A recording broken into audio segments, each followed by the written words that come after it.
MK Ultra was the name of a CIA mind control program which was uncovered in 1975. There was continued pressure put upon anybody within the agency in connection with trying to explain or understand brainwashing.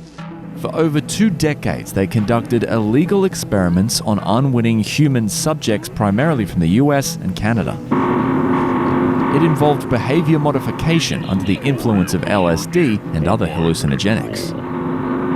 They would be given some medication, an agent that would not harm the person permanently, but would incapacitate them temporarily. The CIA hoped to identify and develop drugs and procedures that could be used in interrogation situations.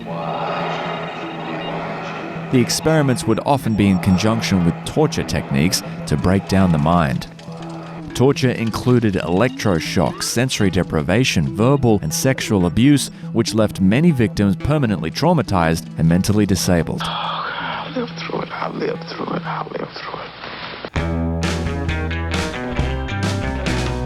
it. John Lennon wasn't just a Beatle. He was a powerful counterculture hero. His anti-war songs, Give Peace a Chance and Happy Christmas, questioned the legitimacy of the Vietnam War and challenged the Nixon re-election campaign of 1972.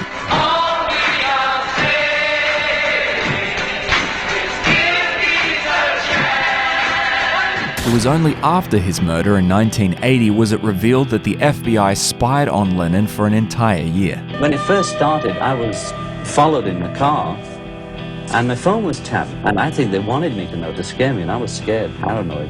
This surveillance operation led to an attempt to deport Lennon from the US in 1972. What do you think your chances are of remaining in this country? 99 to 1. Prohibition was introduced to the US in 1920 to control the country's alcohol consumption. When illegal bootlegging operations became a problem, the US government took more drastic measures. In the mid-20s, the government poisoned the country's illegal liquor supply by adding toxins, including highly lethal methanol.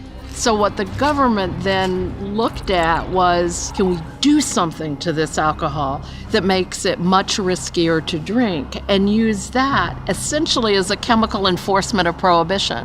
It wasn't until medical examiner Charles Norris investigated the growing amount of deaths that the truth was revealed. By the end of Prohibition in 1933, the poison booze had killed over 10,000 Americans.